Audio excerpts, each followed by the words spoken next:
Eu quero desejar uma boa noite para você, nosso irmão, nosso amigo, que está conectado aqui nessa transmissão da Igreja Central.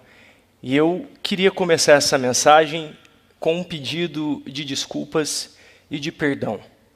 Muitas vezes eu assumi esse púlpito não com o espírito correto, com um espírito nervoso, irado, um espírito que por alguma ocasião possa ter afastado o coração de você da mensagem que eu estava trazendo. Por mais que às vezes a mensagem no momento tenha sido a mensagem correta, é possível que por meio da minha postura ou de alguma palavra dita fora de tempo ou de alguma expressão que possa não ter representado o Senhor Jesus, você tenha fechado seu coração para algo que eu tinha para te dizer. E eu te peço perdão. E eu peço em nome de Jesus que o seu coração esteja aberto para que você ouça a mensagem que Deus colocou em meu coração para que eu falasse para você nessa noite. Antes de mais nada, eu queria indicar para você 2 livros para que você pudesse adquirir. Não sei quanto tempo mais nós estaremos nessa quarentena, para que você dedicasse o seu estudo, além da Bíblia, além da escola sabatina, dedicasse também ao estudo desses 2 livros. São livros que vão acrescentar bastante na sua vida espiritual. Eu pedi ao Tiago que anunciasse para que você pudesse ter em mãos uma caneta, um lápis, um papel, para que você pudesse anotar as referências, as muitas referências que eu vou ler aqui, para que você pudesse depois, em seus momentos de oração, em seus momentos de intimidade com Deus, clamando pelo Espírito Santo, pedindo a presença do Senhor Jesus, para que você conferisse em atitude de oração, para que Deus te mostrasse se realmente aquilo que eu estou te dizendo é algo verdadeiro. Mas quais são os 2 livros? O primeiro livro é o livro da irmã White, No Deserto da Tentação. Ele é um livro que é vendido pela Casa Publicadora Brasileira. Você faz esse pedido, a casa te envia sem frete, e é um livro que é muito profundo, e é um livro que fala de questões sempre atuais, e questões que têm que ver com a nossa salvação. Esse livro, No Deserto da Tentação. O segundo livro que eu quero indicar para vocês é um livro do falecido já pastor Herbert Douglas. É o livro Por que Jesus Ainda Não Voltou. Esse livro é da editora Luz do Mundo. E você pode fazer o pedido desse livro no site www.editoraluzdomundo.com.br. Esse livro, Por que Jesus Ainda Não Voltou, é um livro fantástico. É um livro que é resultado de oração, resultado de estudo de anos, resultado de devoção a Deus. Eu indico para que você compre esses livros e estude esses livros, e eu tenho convicção de que a sua percepção a respeito do momento em que nós vivemos, daquilo que cada um de nós precisa desenvolver, da forma como precisamos estar dispostos ao Senhor Jesus, vai mudar. Eu creio que esses livros podem fazer uma grande diferença na vida de vocês. Bom, eu me propus hoje a falar sobre a experiência de Cristo no deserto da tentação. Mas antes disso, eu queria que você refletisse numa pergunta que eu quero fazer para vocês. Por que Jesus ainda não voltou? Qual o motivo de tamanha espera? Porque até os nossos dias precisamos de esperar, precisamos de enterrar os nossos amados, precisamos de sofrer mazelas, sofrer doenças. Por que Jesus ainda não voltou? Por que estamos durante tanto tempo peregrinando nesse mundo? Não sei se você sabia, mas em 2 situações, em 2 períodos distintos da história, Jesus já poderia ter voltado pela segunda vez e ter estabelecido o seu reino. A primeira vez foi logo após o desapontamento de 1844. E você vai encontrar essa referência no livro Mensagens Escolhidas, no volume 1, na página 68. Anote aí, depois pesquise, Mensagens Escolhidas, volume 1, página 68. Lá, irmão White diz que depois do período do desapontamento, depois do tempo de desapontamento, depois de 1844, se aqueles que aguardavam a volta de Jesus em 22 de outubro de 1844 tivessem permanecido unidos, se eles tivessem permanecido unidos, o Espírito Santo teria sido derramado na vida deles, eles teriam proclamado a terceira mensagem angélica, eles teriam cumprido a missão que Deus havia deixado para eles e o Senhor teria voltado. Mas isso não aconteceu em 1844.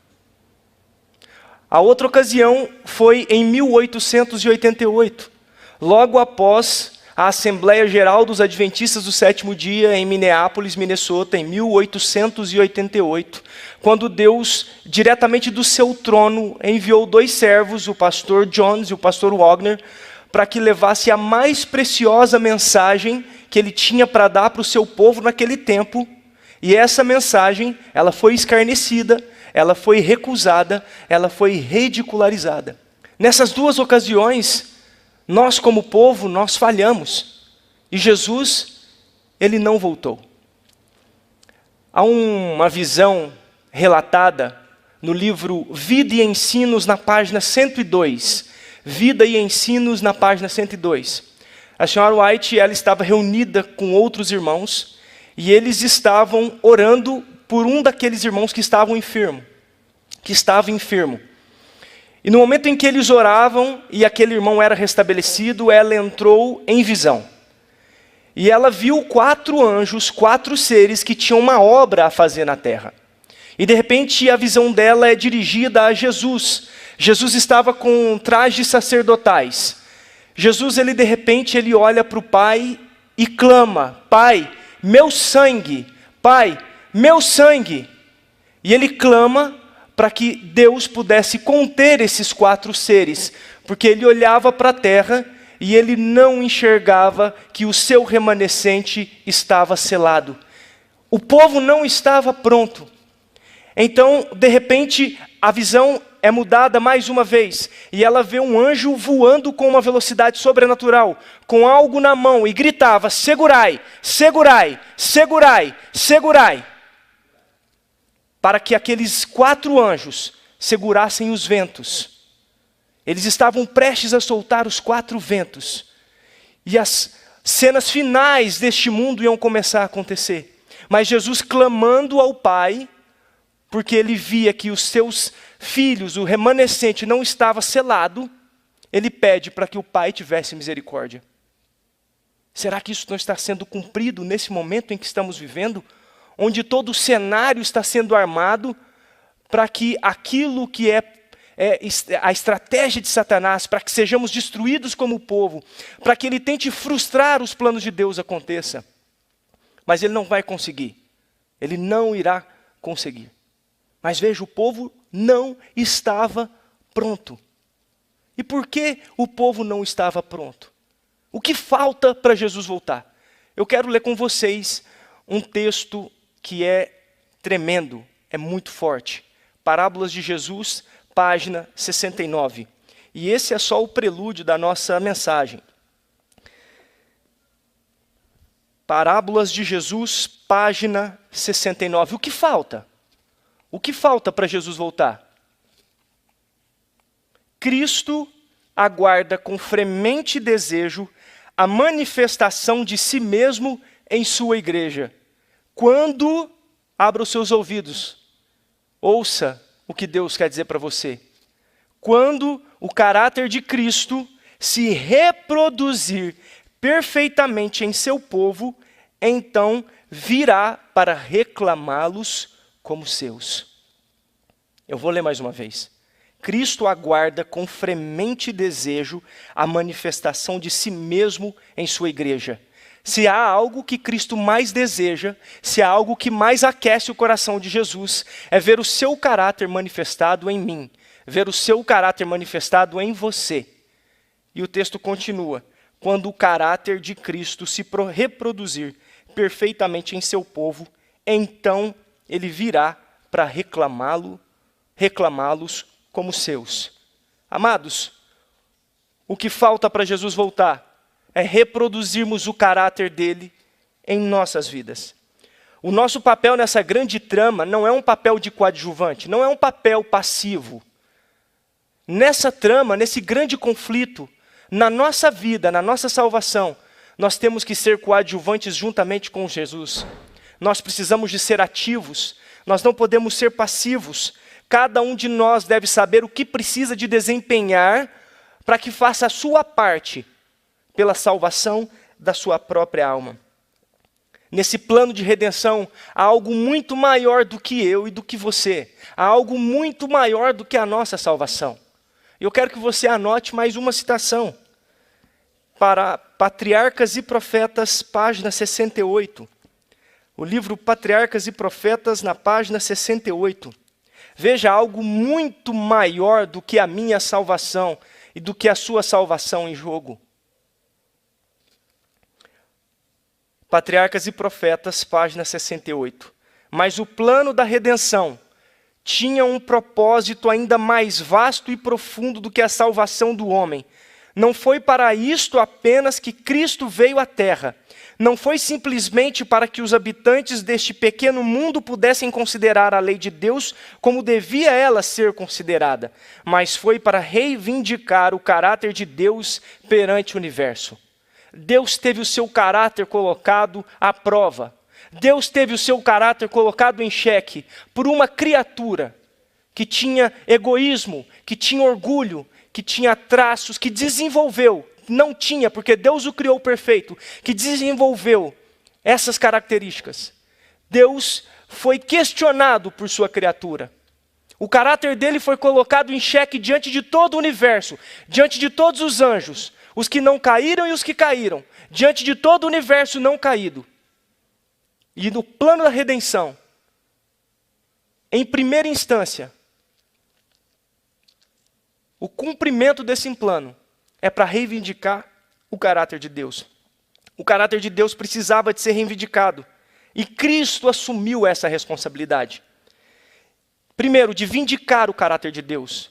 E segundo, de fazer expiação pela raça humana e de oferecer modelo e poder para que cada um de nós, na nossa esfera, na nossa vida, também pudéssemos vindicar o caráter de Deus na vida de cada um de nós. Eu quero ler um texto, outro texto, Desejado de Todas as Nações, página 24. Cristo ele não podia vir simplesmente como um ser humano evoluído. Cristo ele não poderia vir com alguém que fizesse uso da sua divindade. Cristo não poderia vir como Adão antes de sua queda, sem pecado, sem mácula, na sua inocência. Cristo não possuía pecado, não possuía o pecado, não pecou. Mas a natureza dele não podia ser a mesma natureza de Adão. Eu quero ler com você alguns textos. O Desejado de Todas as Nações, página 24. Satanás apresenta a divina lei de amor como uma lei de egoísmo. Declara que nos é impossível obedecer os preceitos. Como um de nós, cumpria-lhe dar exemplo de obediência. Jesus, como um de nós, cumpria-lhe dar exemplo de obediência. Abra os seus ouvidos para essa citação agora. Eu quero que depois você confira. Desejar Todas as Nações, página 24. Se tivéssemos de sofrer qualquer coisa que Cristo não houvesse suportado, Satanás havia de apresentar o poder de Deus como sendo insuficiente.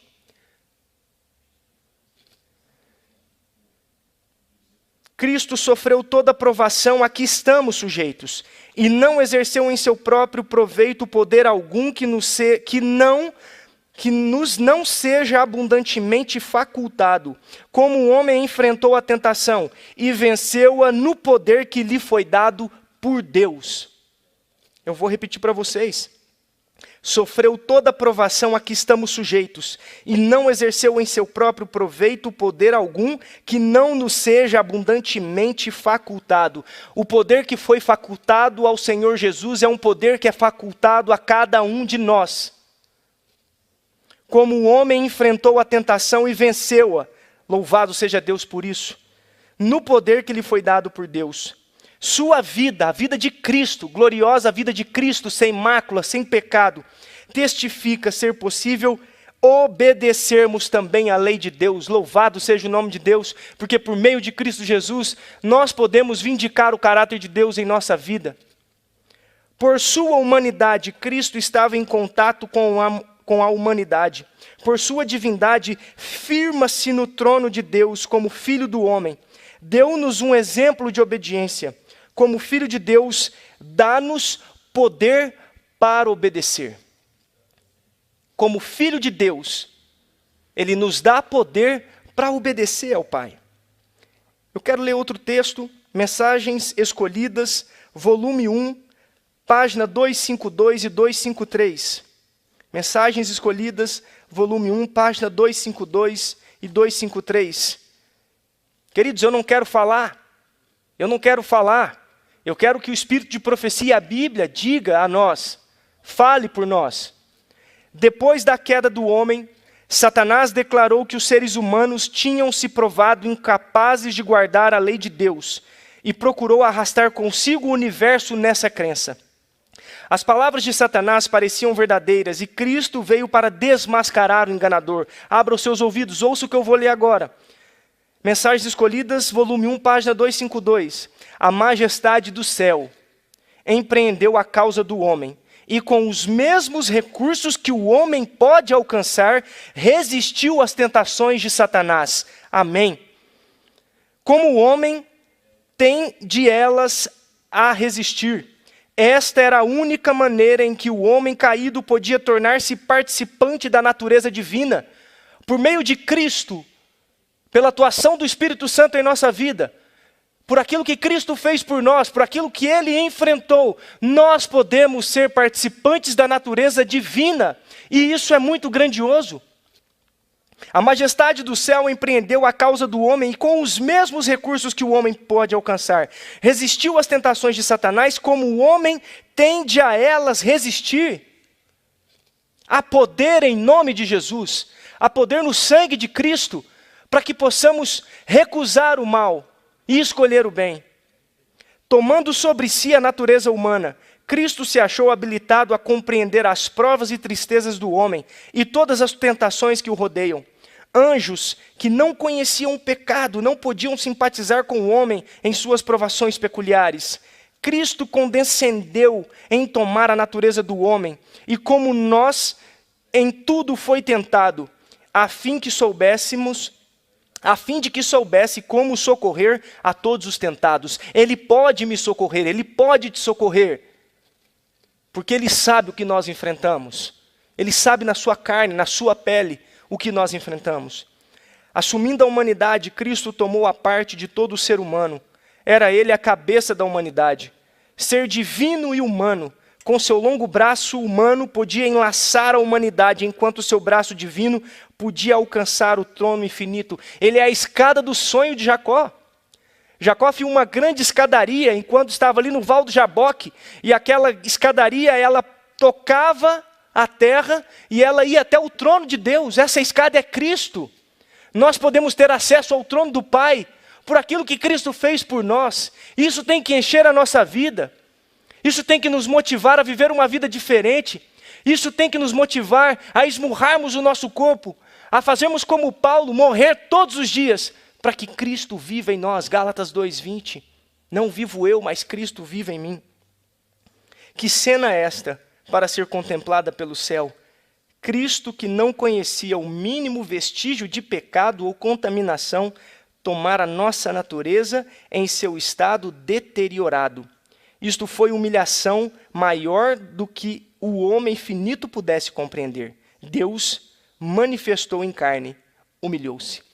Você pode entender essa deterioração aqui de duas formas. Crendo que essa deterioração era simplesmente fisicamente, ou que ele tivesse herdado a mesma natureza que nós, pós-Adão. Ou você pode entender as duas coisas, como eu creio que assim são. Mas a revelação é clara, queridos, e eu quero ler outro texto para vocês, Desejar todas as nações, página 46. Desejado de todas as nações, página 46. Veja que Deus não nos deixa em trevas.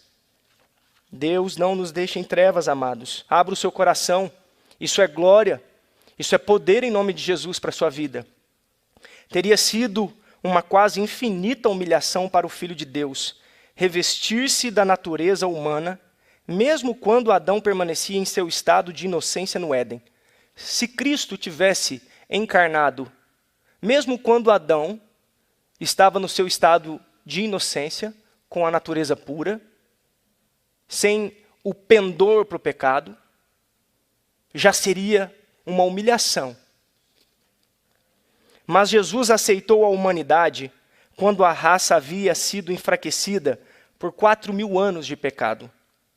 Como qualquer filho de Adão, aceitou os resultados da grande lei da hereditariedade.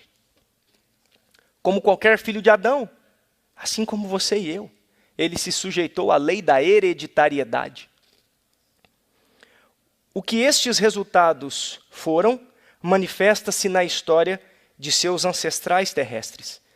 Veio com essa hereditariedade para partilhar de nossas dores e tentações e dar-nos o exemplo de uma vida impecável. O Desejado de Todas as Nações, página 46. Não falei nada da minha cabeça. Tudo o que eu li foi nos revelado pela serva do Senhor. Durante 2 momentos no ministério de Cristo, ele passou por momentos extremamente conturbados, extremamente singulares. O primeiro deles foi no deserto da tentação, e o segundo no Getsêmani. Em ambas ocasiões, Cristo entrou sozinho. Cristo pisou o lagar sozinho, como homem, para que pudéssemos ter acesso à sua vitória. A vitória dele é a nossa. Nós não temos mérito nenhum, queridos. Nós somos fracos. Mas Paulo diz que quando nós nos fazemos fracos, nós somos fortes em Cristo Jesus. Porque a Bíblia é poderosa, é a palavra de Deus. O sangue que foi vertido na cruz é poderoso para nos purificar de toda injustiça, para nos perdoar, para fazermos viver em novidade de vida. Aquele que vive em Cristo é nova criatura. As coisas velhas já ficaram passadas, as coisas novas, tudo se tornou novo, tudo se fez novo.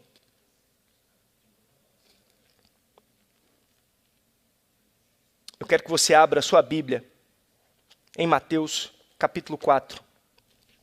Evangelho de Mateus, capítulo 4.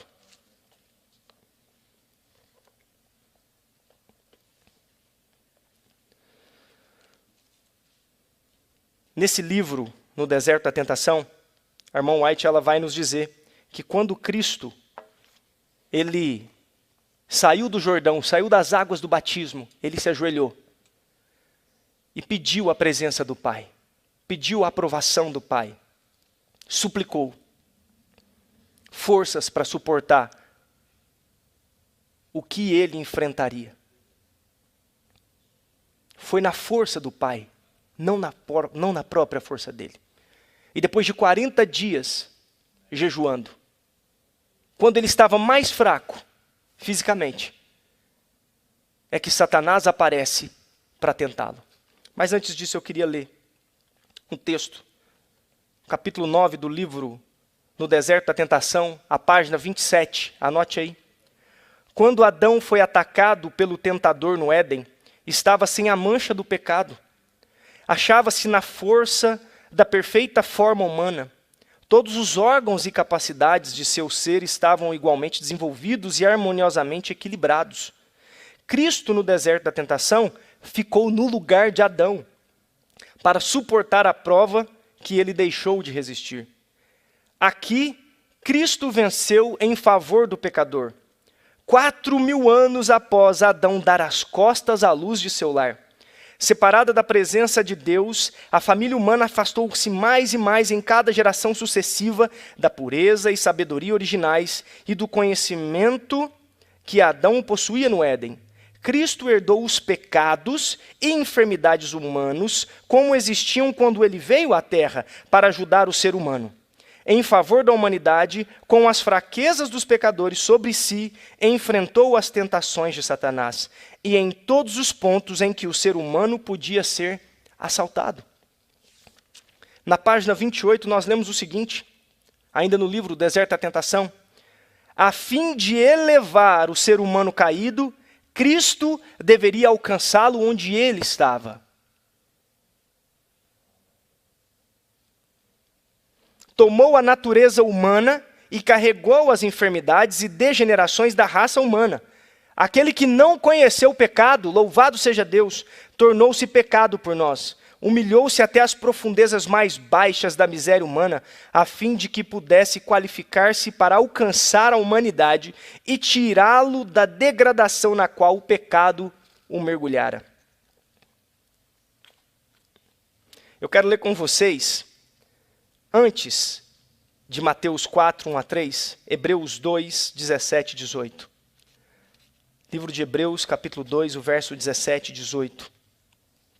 Por isso, em todas as coisas, convinha-lhe que fosse feito semelhante aos irmãos, para que fosse um sumo sacerdote misericordioso e fiel em todas as coisas que pertencem a Deus, para poder operar a reconciliação por causa dos pecados do povo, porque naquilo que ele mesmo sofreu sendo tentado, ele pode socorrer aos que são tentados.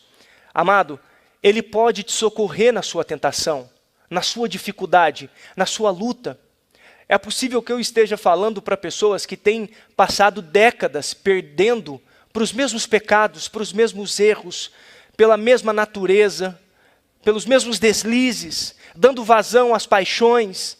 É possível que eu esteja falando e cada um de nós temos esses defeitos de caráter, essas mazelas que precisam de ser abandonadas.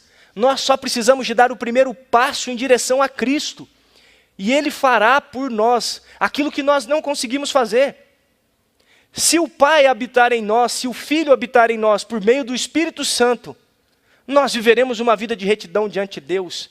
Mas para isso nós precisamos de ser ativos, nós precisamos de ser atores principais na história da nossa vida, juntamente com Cristo, assumir a parte que é de nossa responsabilidade, nos colocar à disposição de Deus, com todas as nossas forças. E Ele agirá por nós. Mateus 4, versos 1 a 3. Mateus 4, versos 1 a 3. Então, Jesus foi conduzido pelo Espírito ao deserto para ser tentado pelo diabo. E quando ele jejuou 40 dias e 40 noites, ele teve fome. E quando veio a ele o tentador, disse: se tu és o Filho de Deus, ordena que estas pedras sejam feitas em pães. Eu não tenho poder para transformar pedras em pão. Essa tentação para mim seria ridícula. Mas Cristo tinha poder. E depois de 40 dias, sozinho, no meio daquele deserto, um lugar inóspito, cheio de feras, sem ter a completa consciência de que se Deus estava verdadeiramente com ele, deixado ali, para que ele pudesse crer nas Escrituras, crer que o Pai estaria com ele. Ele não tinha nenhuma evidência, ele tinha a revelação. E pela fé ele abraçou aquilo que estava revelado. Satanás queria que Jesus acreditasse que aquele sofrimento e abnegação eram desnecessários. Aqui no livro, no Deserto da Tentação, o irmão White fala isso. Que Satanás, essa não foi uma conversa trivial e rápida. Ele tentou de todas as formas. Ele se aparece como um anjo de luz e fala: olha, já está bom. Você não precisa de ir além disso. Eu vim diretamente do céu para te dizer que você pode transformar essas pedras em pães. Você já provou já. Não precisa de mais sofrimento. Não precisa de mais abnegação. Isso é desnecessário. Segundo ponto, Satanás disse que era um anjo do céu, enviado para trazer essa mensagem de que ele podia ali fazer aquilo, que ele podia transformar as pedras em pães. Veja como ele é astuto. E eu quero ler uma parte que eu descobri aqui nesse livro, que eu fiquei boquiaberto. Ouça você, que tipo de insinuação Satanás fez para o Senhor Jesus.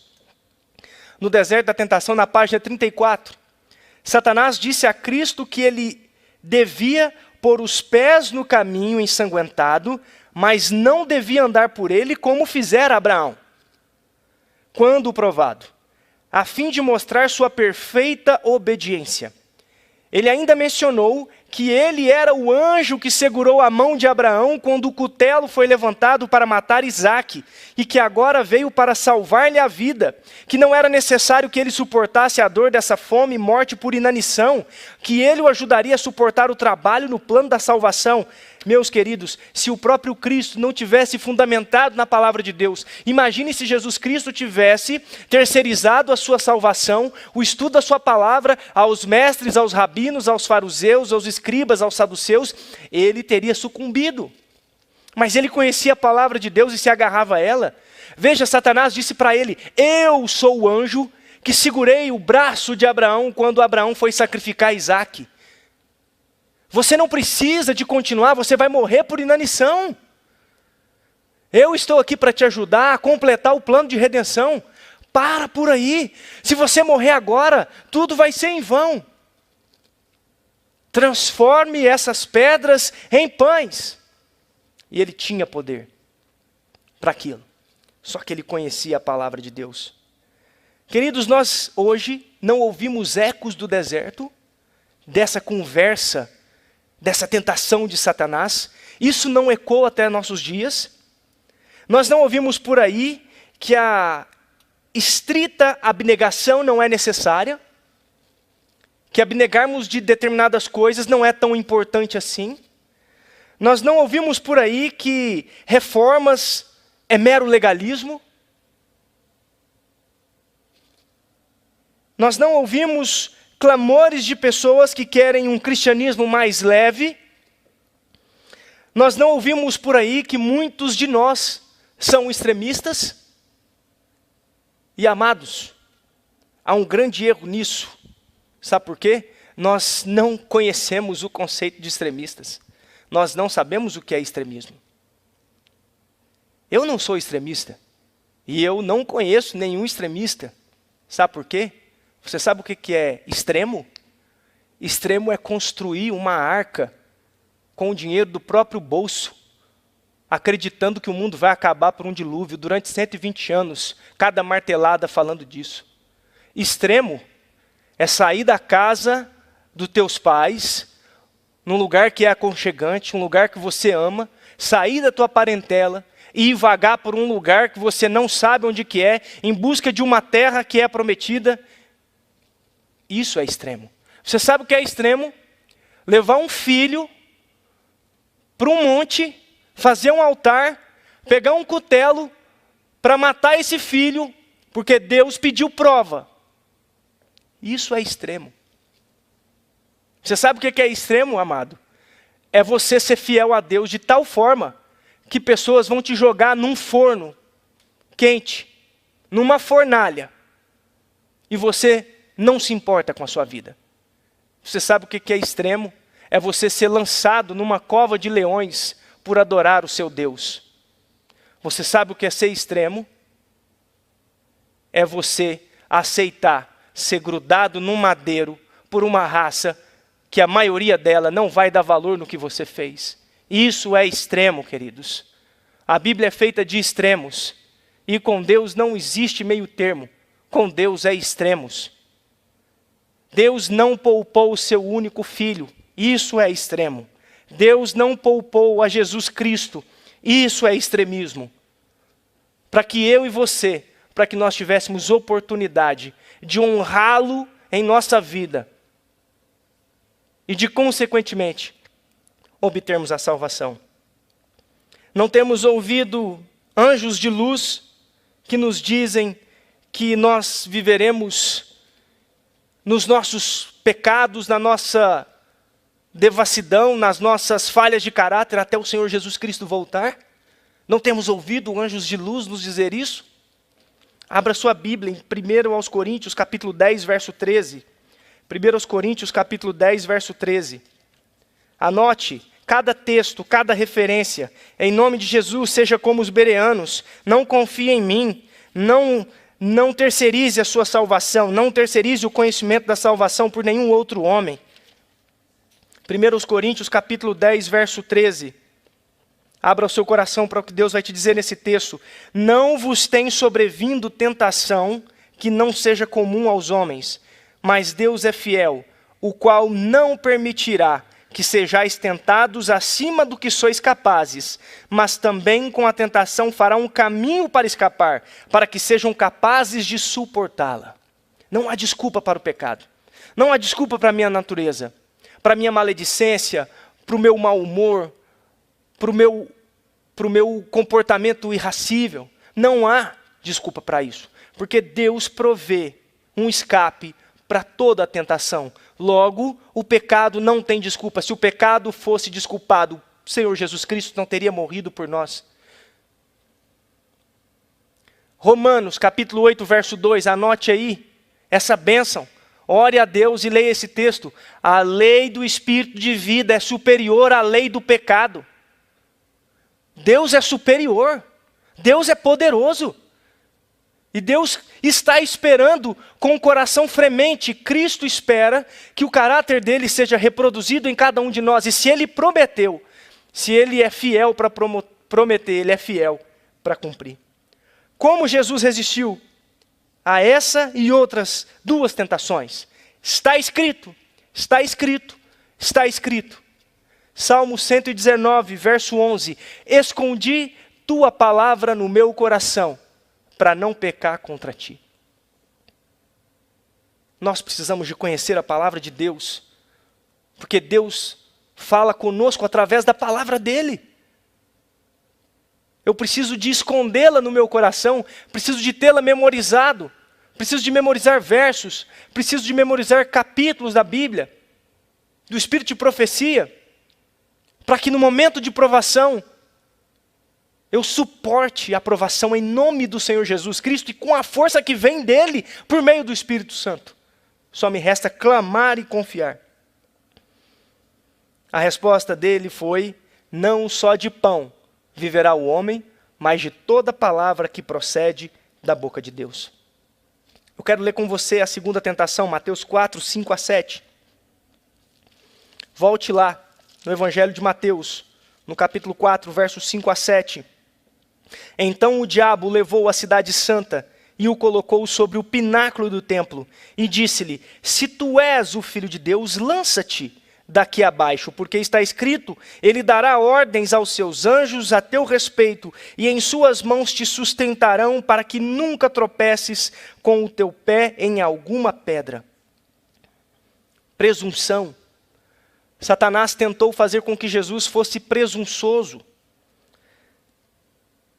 com que ele pudesse dar um passo que Deus não havia lhe ordenado. E muitas vezes nós somos presunçosos, muitas vezes nós falamos ou fazemos aquilo que não está revelado. Nós racionalizamos a verdade está clara para nós, mas eu distorço e eu deixo de fazer o assim diz o Senhor para fazer o assim eu quero. E ainda coloco como se aquilo fosse a vontade de Deus, presunção. Jesus não caiu nisso. A majestade do céu não foi presunçosa. Se pulasse ali, os anjos iriam segurar o próprio Cristo, mas ele não foi presunçoso. Quem sou eu, queridos? Para desvirtuar o espírito de profecia, para desvirtuar a palavra de Deus. O que está escrito, está revelado.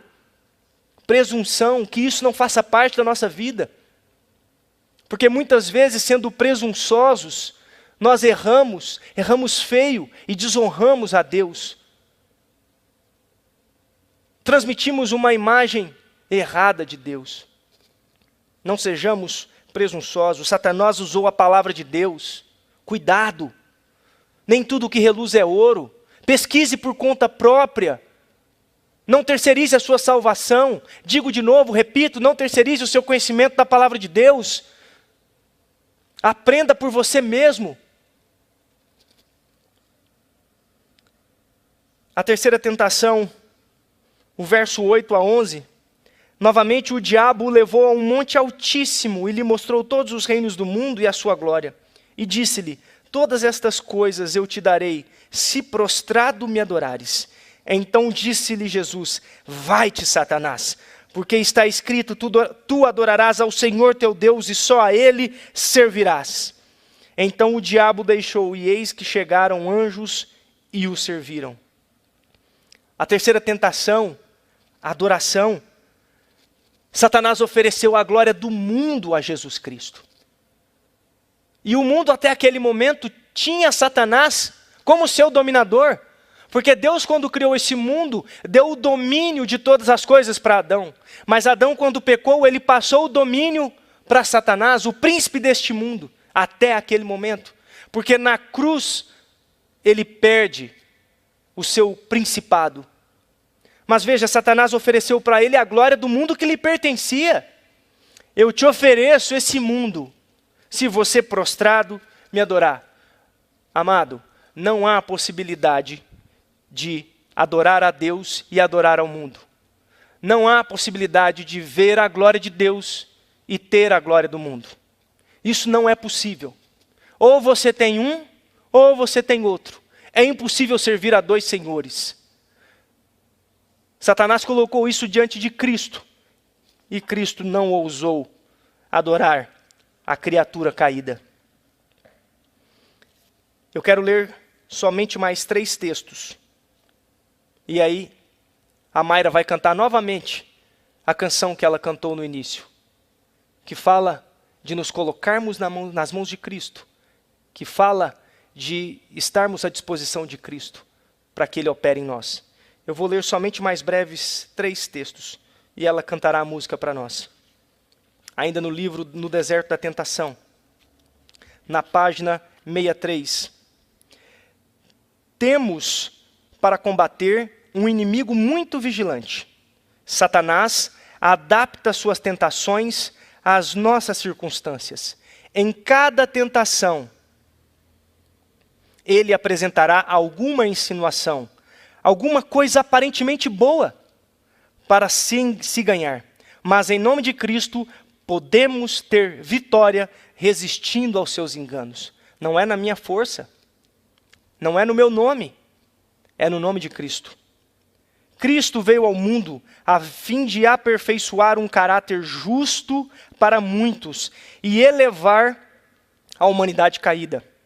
Mas somente uns poucos dos milhões de nosso mundo aceitam a justiça e a excelência de seu caráter e satisfarão os requisitos exigidos para assegurar sua felicidade. Penúltimo texto, na página 67, no Deserto da Tentação. Muitos supostos cristãos reconhecem que têm formado um hábito e que não podem vencê-lo. Ao reconhecer isso, estão prestando homenagem a Satanás, dizendo por suas ações, se não em palavras, que ainda que Deus seja poderoso, Satanás tem grande poder. Quando eu digo que as minhas paixões, cultivadas ou herdadas, quando eu digo que aquilo que precisa de ser arrancado da minha vida, aquilo que me torna de semelhante a Cristo, é mais poderoso, eu coloco Satanás em pé de igualdade com Deus. Eu dou louvor ao poder de Satanás. E nós precisamos aprender a louvar o nome de Cristo. O último texto, na página 69 do livro No Deserto da Tentação. É certo que se não vencermos, abra o seu ouvido, olha o que eu vou ler. É certo que se não vencermos como Cristo venceu, não poderemos sentar com Ele no seu trono. Aqueles que diante da luz e a verdade destroem a saúde mental, moral e física, induzidos por qualquer espécie de condescendência, perderão o céu. Sacrificam aos ídolos as capacidades dadas por Deus. Deus merece e exige nossos mais nobres pensamentos e sagradas afeições. A um custo infinito, Cristo, nosso Redentor, comprou todas as nossas faculdades e nossa própria existência. E tudo o que há de bom na vida foi comprado para nós ao preço de seu sangue. A nossa vida não é nossa. A nossa vida tem que ser um testemunho de louvor e ação de graças ao que Cristo fez por nós, ao sangue que foi vertido na cruz, ao nome que é poderoso e que ao ser proclamado todo joelho deve se ajoelhar. É bem provável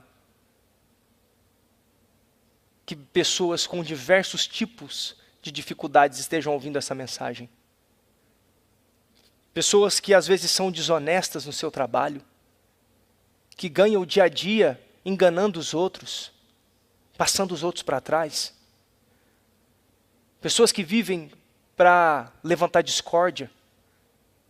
Pessoas que têm orgulho no coração, mesmo sabendo que estão erradas, não sabem pedir perdão.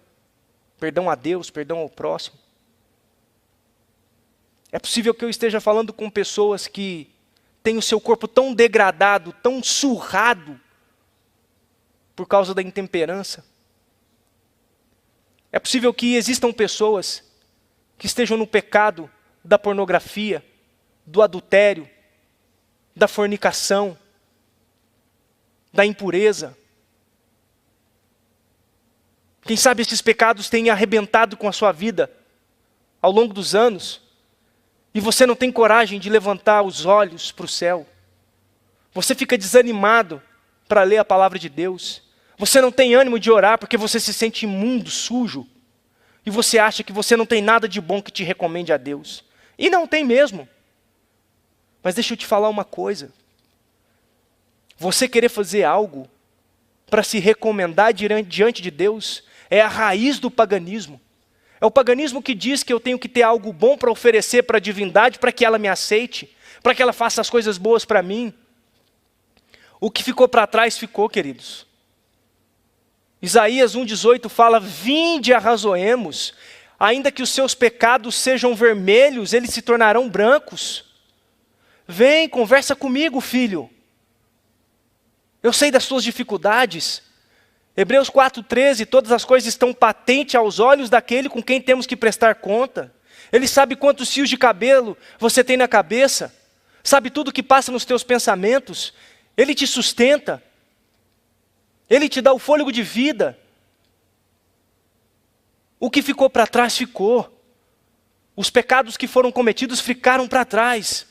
Você não precisa de tentar melhorar para se recomendar a Deus, é Cristo que te recomenda a Deus. É o sacrifício dele que te recomenda a Deus. E é a força dele que te faz ficar em pé. Porque a graça que salva, ela é suficiente também para nos manter em pé. Eu quero que você reflita nessa música. Que você faça dessa música a sua oração. Hoje pode ser a sua última noite. Deus pode te chamar.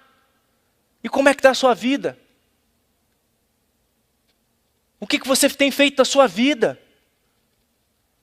Você precisa de Cristo, você precisa de clamar pelo Espírito Santo, para que Cristo habite em você, para que Ele habite em mim, para que o seu caráter seja transformado, para que você tenha a honra de vindicar o caráter de Deus, que foi colocado em xeque por Satanás. Faça dessa música a sua oração, coloque-se nas mãos de Deus, para com seus pecados, toma decisão, fala: Senhor, eu estou em desacordo com a Tua lei, eu estou em desacordo contigo, mas eu paro por aqui, me dá forças, porque eu não tenho forças, eu tenho vícios, são anos, eu não tenho condições, faça da Tua força a minha força. Eu sou um fraco, Senhor, me ajuda a levantar, me ajuda a ficar em pé. E se eu pecar, Pai, eu sei que eu tenho um advogado diante de Ti, que olha pela minha causa, que vê a minha integridade de coração e o quanto eu quero honrar a Ti com a minha vida. Queridos, Jesus é maravilhoso, Jesus é misericordioso. Jesus quer ser o Senhor da sua vida. E Ele aguarda com fremente desejo que o caráter dEle seja refletido em cada um de nós, para que Ele volte e nos busque e nos leve para passarmos a eternidade com Ele, para que os outros mundos olhem para nós e falem: esses são os que seguiram o exemplo de Cristo, esses são os que vindicaram em sua vida o caráter de Deus. Louvado seja Deus pela humanidade de Cristo, louvado seja Deus pela divindade de Cristo, louvado seja Deus porque Cristo conhece todas as minhas dificuldades. Ele conhece tudo que eu passo, porque Ele sofreu todas as coisas por nós e como nós. Que Jesus te abençoe. Convido você para que oremos, colocando a nossa vida nas mãos de Deus. Bom Pai, não há nada que nos recomende a Ti, Senhor, que venha de nós mesmos. Nós humildemente chegamos até Tua santa presença pelos méritos daquele que foi grudado no madeiro, o Senhor Jesus Cristo. Pedimos que a nossa oração suba até o Senhor como um aroma agradável, suave, Pai. Pessoas tomaram decisões em suas casas, assistindo essa mensagem, Pai. Houve uma fagulha, Pai, que se acendeu no coração de todos nós que temos as nossas debilidades, que temos os nossos pecados que nos arruinam, que nos jogam no lamaçal. Pai, o Senhor viu a chama que ardeu no coração de cada um dos teus filhos. E nós pedimos que o Espírito Santo nos preencha, que Ele nos torne completos no Senhor Jesus Cristo. Pai, somente pelo Senhor Jesus Cristo podemos viver dignamente diante de Ti e diante do universo. Tira do nosso coração motivos egoístas para aguardarmos a Sua segunda vinda. Tira do nosso coração motivos egoístas para esperarmos, Pai. Coloca no nosso coração o anseio de vindicarmos o Teu caráter, de representarmos de forma digna aquele que foi morto na cruz do Calvário. Pai, nós Te louvamos pela vida do Senhor Jesus Cristo. Nós Te louvamos pela morte do Senhor Jesus Cristo, mas nós Te louvamos pela vida do Senhor Jesus Cristo, porque foi na vida do Senhor Jesus Cristo, na forma como Ele viveu, que Ele teceu esse manto de justiça com o qual Ele nos cobre. A vida dEle é maravilhosa e a vida dEle tem que ser exaltada. E essa vida, Pai, pode ser transferida a cada um de nós pelo poder do Espírito Santo, não porque haja poder em nós, porque a nossa justiça é trapo de imundícia, Pai. Isaías já diz lá no capítulo 64, no verso 6, é trapo de imundícia, Pai. Mas a justiça de Cristo, ela pode nos recomendar a Ti. E Ele pode nos fazer andar em novidade de vida, transformados, Pai. Assim como foi com Zaqueu, assim como foi com Maria Madalena, como Nicodemos, com a mulher que subvertida em adultério e tantos outros, Pai. Vá e não peques mais. Nos abençoa com a Tua constante presença. Louvado seja o Teu nome, Santo de Israel, Deus de Abraão, de Isaque e de Jacó. Nos abençoa com a Tua bênção e a Tua presença. Em nome de Jesus. Amém.